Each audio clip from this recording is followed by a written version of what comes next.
Hello, and welcome to The Real Deal with Sean Matthews, where we have real conversations with real people, entrepreneurs, and business owners alike. It's been a while since I've recorded a podcast. It's been busy doing life, as always, as we always do. And I have a very special guest on here today, and his name is Robert Grimes. Robert and I met at a networking event a few months back, and we instantly connected with our background, our professional background. Robert is an evolutionary leader in love and life matters. He is a registered relationship counselor and energy codes coach.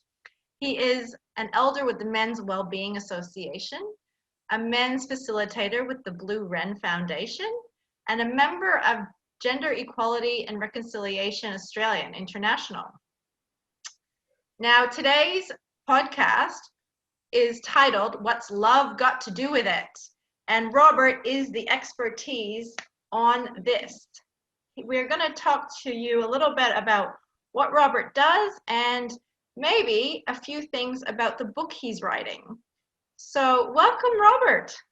Yeah, thank you, Sean. Thank you so much for having me on. Yeah. Well, thank you for being on. It's been a while, and we finally got connected, and excited to hear all about what you do. And just tell us a little bit about how you got started in life and love matters.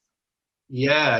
Like, just very briefly, it was like when I was a boy at primary school, I was really good at doing a whole lot of different things like sports and drawing and painting and dancing and everything. And then what happened was, when I got to high school, because I could see these older boys, and I thought, whoa, I need to act and be like them. So I shut down some of those parts of me when I got to high school.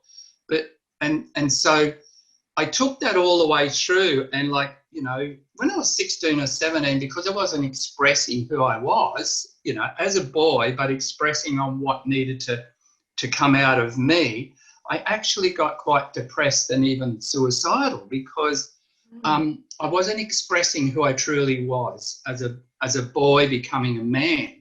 And so I jumped into an apprenticeship, and I pretty much all the way through, till about 38 years old, I was an electrician and successful at being an electrician.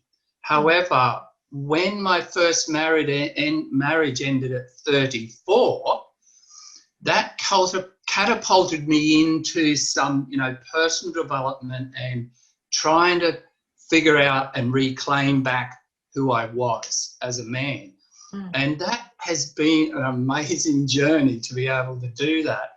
And so that's why I do this work now, and especially with, at the moment, I do specialize in couples and relationship and marriage counseling, all of that, because that was not a strength that I had when I was younger. And I've learned a lot.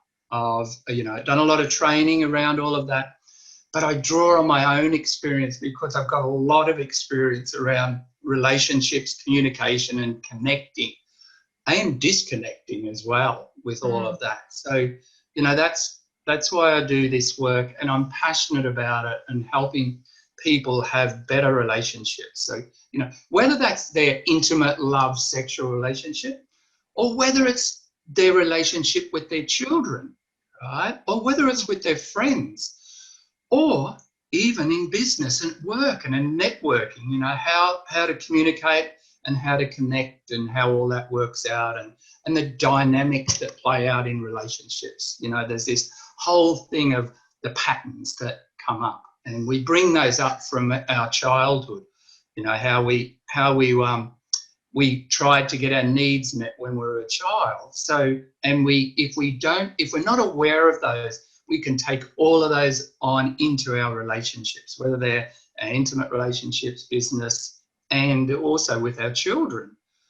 So that's why I do this work, Sean. Oh, well, it's amazing. And I love the work you do, because it's really people that I work with, and that's women, do have issues with their relationships. And sometimes that's why they come to me. So that's why it's great to meet somebody like you that I can actually refer them on to you as a couples counselor. And what you do and the work that you do is absolutely unreal. I've looked at your website and I've seen what you do, and your journey from the beginning, and you saying that you were a bit suicidal and depressed, coming from that dark space to living this abundant life and sharing it with other couples and people and relationships is fascinating and really beautiful to watch. So thank you for doing what you do. And yes, I'd love to hear more about the ins and outs of how you work with, how do you work with couples? Yeah.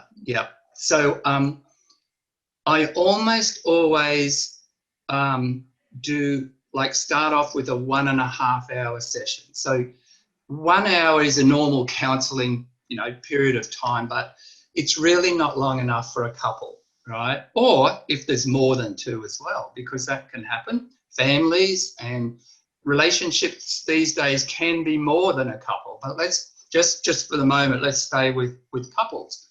And so I work, and the first session is about hearing their story of their relationship, but also hearing their separate stories and how they came together. And then, of course, most couples come in when things are not going, are really going fairly bad. That's just what they do. I'd prefer them if they'd come in for what I'd call maintenance, but most of the time it's like it's getting pretty bad, it's getting possibly into a bit of a crisis and so forth. So I need to listen to their stories and gather information from that. But nearly always we then move on to a little bit of information and education before we go into, trying to sort out what's going on in the relationship. Give them a little bit of education. And then by the second session, we're possibly going to do a intentional dialogue process. So I help them. So that's like a little bit of coaching as such around that. I'm the third person there, and I'm getting them to speak a lot more authentically, coming from themselves, rather than like what can normally happen in relationships, any sort of relationship. We can point the finger, we can blame, start to blame what's actually how we're feeling and what's going on in us. We can blame the other for that. And I always say to the couple, and I sometimes point my finger at them and I say, hey, look, there's one finger pointing at you if I'm blaming you, but look how many fingers are pointing back at me. So whenever I say that, that little image shows, and then I have this is the trigger up the top here. So you've got to be aware of the trigger, because if that goes off, boom, the blame goes over, and then they start hurting each other in many different ways of that. So that's how I started off, and then hopefully we can move through and look. Sometimes we need to look at what's happened in the past. Actually, most times we need to, childhood or other relationships, and how, trauma and hurts from our past, if they're not at least acknowledged and aware of them, they play out in those intimate relationships. And unfortunately, they play out with their children, if they have children as well, in trying to, figure out what's going on. And they can end up, blaming is really projection. It's projecting of what's going on here and try and throw it over to the other person. And interesting enough, it's such a challenge, because most of the times hurting people hurt people, and they hurt the people closest to them, unfortunately, and that's a very unconscious thing that happens. So I am raising the consciousness, or for a better word is just the awareness of what's going on for that couple. And I also tell them that when your dynamics and your communication and your connection starts to happen better, that you are going to have, that you're going to be role modeling for your children. And when they can get that with that information, something clicks in them, and then we can start looking at what's happening. So yeah, that's how we start there. And a lot of times I tell the couple the bigger picture of both of you being together, if it's just a couple, is for healing and growth. And so that's a bigger picture of why they've come together. The smaller picture is they come together because they're attracted together. They have like-minded things. They finally go, oh, we want to, got some hopes and dreams and travel and maybe, live together in a house, purchase a house, have children, business, all of those. They're the smaller things that are happening. But the bigger thing is they are there for healing and growth. So they need to be aware of that things come up from our past in our intimate relationships, big time sometimes. Yes. And I love that, because that is all about relationships. When you're in a relationship, you are healing. You're healing yourself and you're healing them. We are a projection of each other, which is so fascinating. And I love that you brought that up. It's beautiful that you do that. Would you mind just briefly sharing something in your history, just a story of how this work has impacted your life to help others? Yeah. So, like when I was younger, I was not, and I would say that this come up because of my cultural and social conditioning, and that's something that I want to talk about. Being a boy, becoming a man, I thought I needed to be like this. I needed to be a little bit stoic, like tough, and not show my sensitivity, to not show any of my vulnerabilities. And so, I come very unstuck with that because I wasn't being true to myself to start with. And, every man, we are vulnerable just like women, but we don't like showing it. I was talking very generally there. We don't like to show it. But when we can, and when we have the courage to do that, because I tell you what, it takes courage. It probably would take, for me, in my past, would take as much courage for me to be vulnerable than to, tandem skydive or something like that, or do something extreme. The courage I needed to be authentic in my, my vulnerability of actually possibly sharing some of those vulnerable or softer emotions, being sad or being, the big one for me is scared, being fearful, anxious, but not wanting to show it because I'm a man and I shouldn't be like that. Well, I am, and so is everyone. So my learning was how to communicate, right, and effectively. And there is a way, and it's a simplistic way of saying it. It's about I statements. So, starting with I feel, or I am, before I go off and talk about something else or the situation that's happening. And I've learned that. And when I learned that, it helps me to connect with others when I do that. Yes, it still can be a little bit vulnerable, but it means I'm authentic then when I'm speaking, when I'm communicating, when I'm having a conversation. And another thing I needed to learn was what we call setting boundaries. So I was not good at setting boundaries, Sean, not when I was younger, and especially in business. So, when I was... You're not alone, Robert, just letting you know you're not alone. It's taken my time too, don't worry. Just briefly, when I was younger, or like up until, about 38 years old, 40 years old, I was an electrician, electrical contractor. But the great, the great metaphor that I had there for me was because in doing this, I burnt myself out as being an electrical contractor. And the metaphor is a builder would tell me to do something, you know, they would say, yeah, I want you to do this. So I would jump to that, but I'd also go, how high? How high do I jump? You know, metaphorically. So it was like, you know, that was my past, people pleasing and peacemaking. And I did it in business, and I burnt myself out doing that. So I've learned how to set boundaries in all of that. So, and of course, in my work that I do now, I need to set boundaries.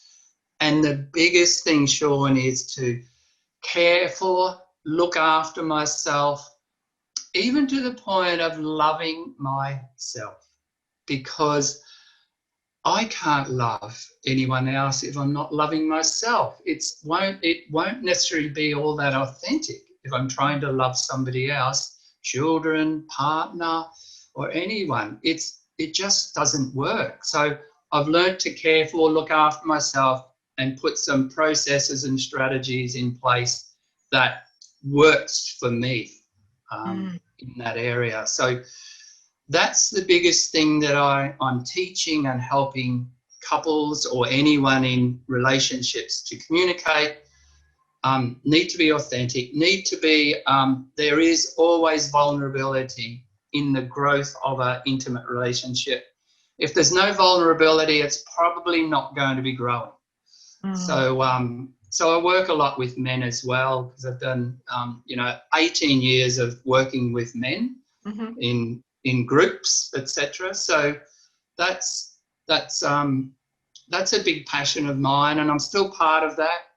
Still part of the Men's Wellbeing Association, and doing workshops for men, etc. At some of the big gatherings that happen on the East Coast here. Oh, beautiful. Yeah. So where are these workshops? Could you maybe, we can put them in the show notes after so people can contact you on those groups? Yeah. So that's right. There's open men's groups. There's online and in person. So there's one on the Gold Coast. There's a couple up in Brisbane. There's some down in Victoria, Sydney. I think there is some Sydney ones. But also there is these men's gatherings, and look, they are amazing. I've been part of those for about 18 years as well. So there is one on the Gold Coast, which is actually coming up in about a month's time. And that's called Manhood. And it's on the Gold Coast in the Numinbah Valley at Camp Bornhofen. So I'm going along to that. I've been going to them for many years. So I've probably been to about 14 of those over all these years, and I love it.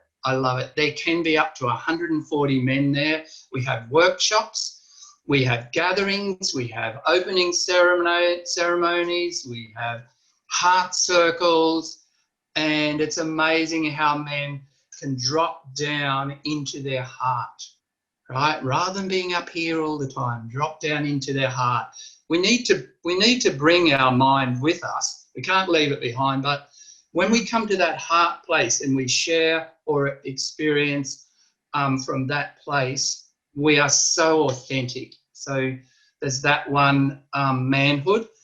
And then I'm on the organising committee for Man's Shine, which is out west of Brisbane, out near Somerset Dam, and that's on in May next year.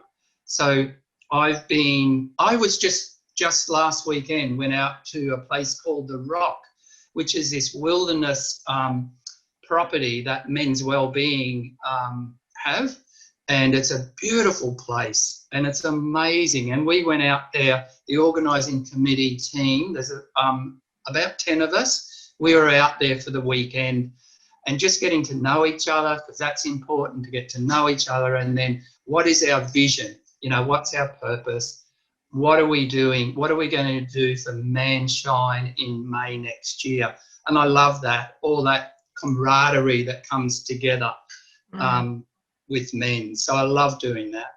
That's brilliant. And you know what? There are so many men that need what you're doing. As you said, that to get into their heart is quite challenging. And I've seen it in a lot of men that are in business. that they're all in their head and they can't get into their hearts. So that's fantastic what you're doing, that all men are coming together. Just like women's circles, men have men's circles. So it's fantastic. Now, you have started a book or written a book. What is that all about? And yeah, tell us more. So that book has come about by you know, a little bit of what I shared about my journey, being a boy, becoming a man, and burning myself out in business, in my trade business, and marriages. You know, marriage ended at 34 years old. That catapulted me into this personal development work. So the book, and then also with the book, I'm part of the this Gender Equity and Reconciliation International, and they have workshops that are called We Together. So not me too, we together. And so it's men and women. And I've experienced those 3-day workshops, and I've done training, 2 lots of 6-day trainings over in the US to facilitate these workshops. I have 2 more lots of training to do and an internship that's been sort of stopped a little bit with not being able to travel. So my book has come out of all of that experience of that, my life, and then everything that's happened since then, and even my training, all my trainings around relationship and gender stuff. So I've called the book The Myths and Mystery of Men and Women. So that's a good one. There is a mystery, isn't there? It's like the elephant in the room sort of thing. So true, yeah. And then the subtitle is, you know, Awaken from the Illusion and the Confusion. So, and what comes out of that, you know, there is a whole lot in that book. I do history on how men and women were, and, you know, that word patriarchy, I call it shadow patriarchy. And then there's shadow feminism that's around controversial, even when I say that. There's such a thing as shadow feminism. Yes, I've heard of it. Yes. And so I look at the history of that, but then I come back to, you know, what's the way forward and what is it? Because we get so connected into masculine is for men and feminine is for women. And I think it's not confusing for me because I've figured all that out. But I think for some women and men, especially men, it gets confusing because if I actually said to a man, oh, that's so nice that you shared there, you're just in your feminine now, they would probably go, no, I'm a man. So the masculine and feminine, if we need to use those energies, so that's what they are, or constructs or concepts that we've constructed from way back, they are true in a sense, but that energy of that masculine energy, that energy of that feminine energy, that is available to every human being. So we get culturally and socially connected, conditioned. Sorry, my phone's just going off here, so I got a bit delayed. I got a little bit. That's okay. Real life. Okay. Yes, that's right. Yeah. So So what I've now figured out in my life that yes, I have masculine energy, and that I've been conditioned with that, but also I have my biology and genetics that definitely, you know, with testosterone, that will bring that masculine energy into me. Also, but what I've learned, and this is especially by doing the counselling stuff and getting moving into communicating more effectively, that I now realise and understand that I can integrate my masculine energy and my feminine energy within me and around me, because energy is around us. And I can draw on that anytime that I like, that I can, you know, and there's different like archetypes they call in, you know, my wife has some archetypes that she works with women, but I like bringing up 4 archetypes that are universal to men and women. Oh, right? yes. So, I'm going to take notes. Go ahead. Yes. I really am, Go ahead. So this is all in my book. So it's like, like with men's work and over all the years and back from the 70s, there was 4 archetypes that were, developed as a concept for men. King, warrior, lover, and magician. And they're still used, and there's nothing wrong with them. But you know what I use now? I use leader. Mm-hmm. Leader is men or women. Lover is men and women. Mm-hmm. Warrior. So warrior is still very much used for women and men. Mm-hmm. And then I use the word mystic. I just changed it from magician to mystic. And that's just, this other aspect, maybe if you want to call it a little bit more of our spiritual aspect. They're all spiritual because we're all energy anyway. Yes. And so the mystic, the lover, the warrior, and the leader, and they can be used for men and women. Okay. In that. Yeah. And that's what's in your book. You describe each of them in your book? Yep. Oh, fantastic. Yep, absolutely. Yeah. So, and then what I go into the book to is this is for both men and women, but these days very much so we can have people transitioning from being a man to a woman to a woman to a man, right?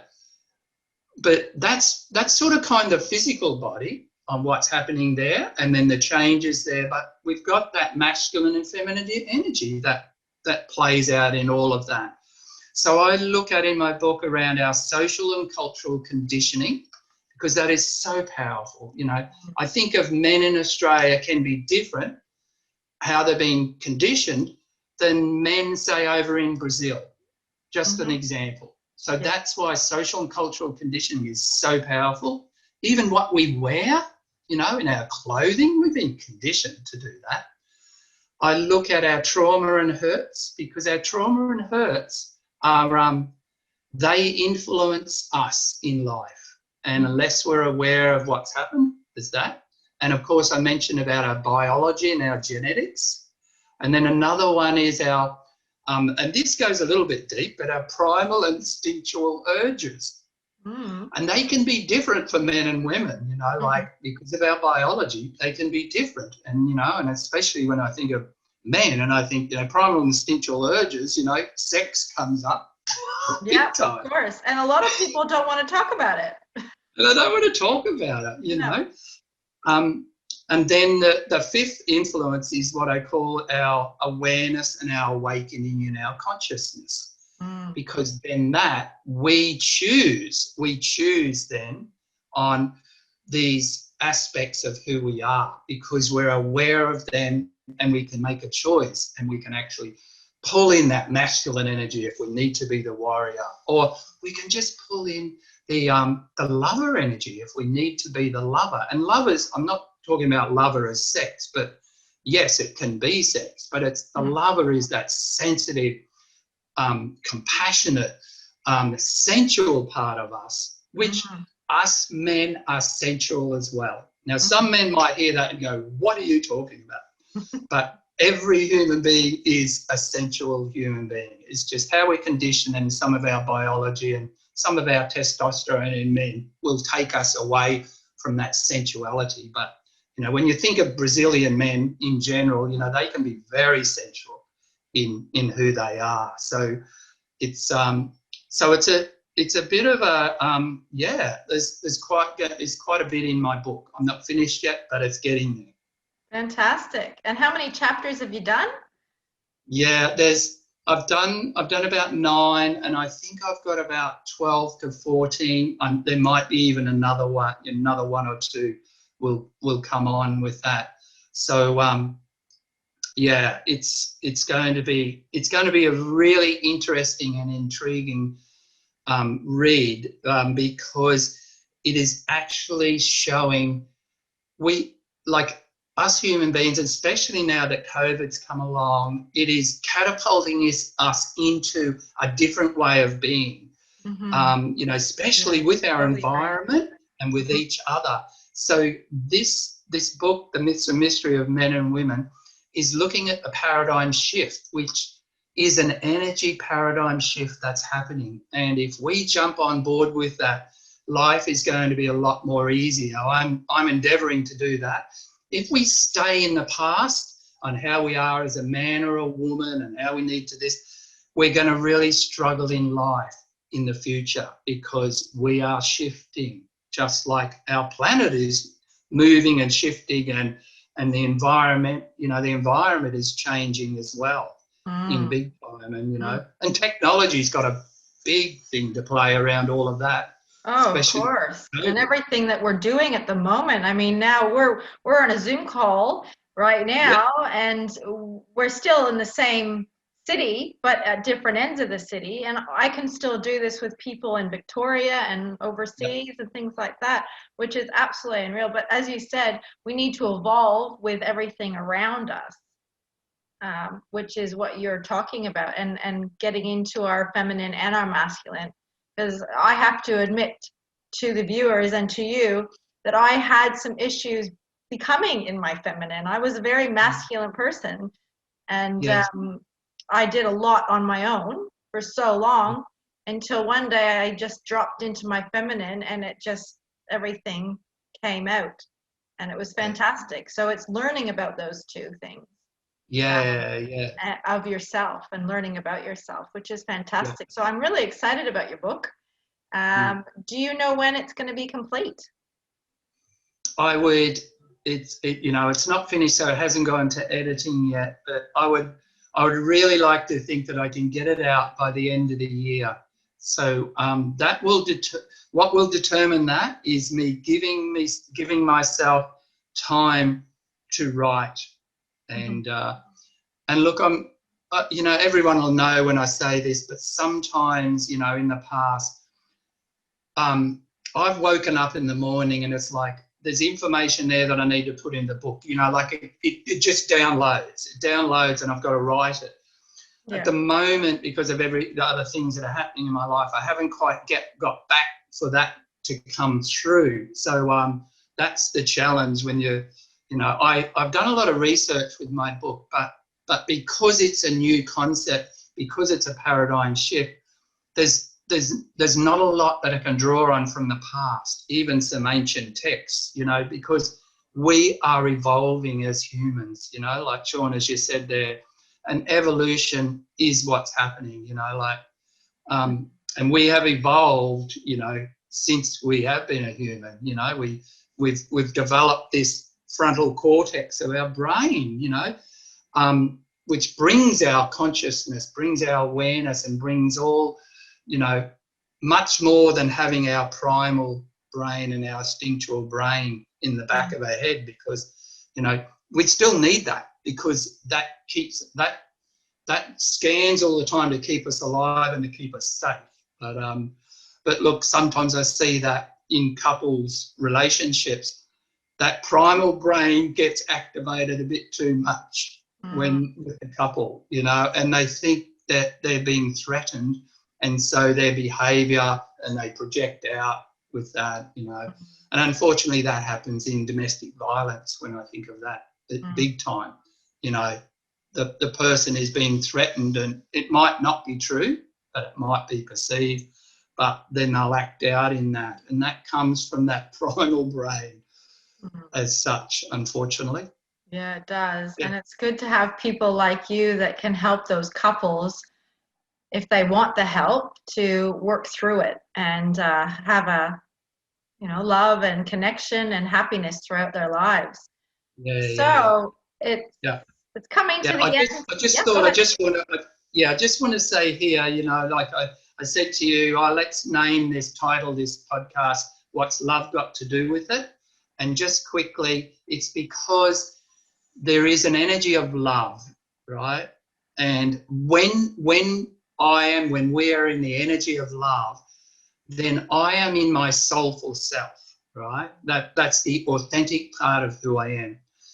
Then there's the other part that comes in, the fear, right? Fear. And when I'm in my fear, I'm in my protective personality that's developed. It gets defensive and all of that. So So that's what I say, you know, love has got a lot to do with it as we move on in life and evolve, and also to be in our intimate relationships out of love and not out of fear. I love that. I wasn't sure if I was going to end it on that, but I'm gonna ask you one more question. Yep. If there was anything that you would like the listeners, because there's been so much information in this podcast, what would you like the listeners to take home from this podcast?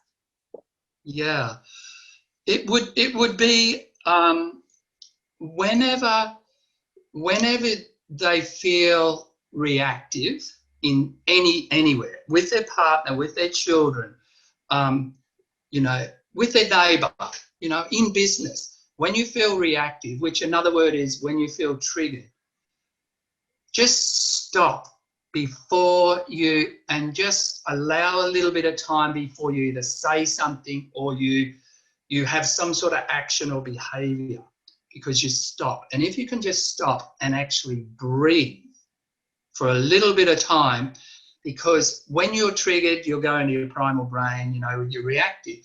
When you start breathing just a little bit, you come back in your frontal cortex, and then all of a sudden you go, oh, you know, like, oh, okay.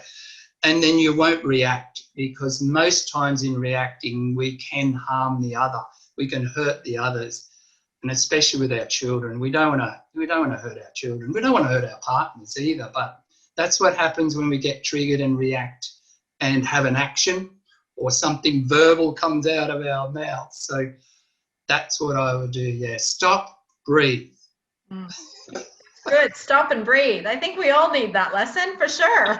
That's fantastic. So much knowledge and wisdom that you have over the years. Thank you for sharing your story with us and how you help couples and in relationships and all sorts. Can't wait for your book to come out, so let us know.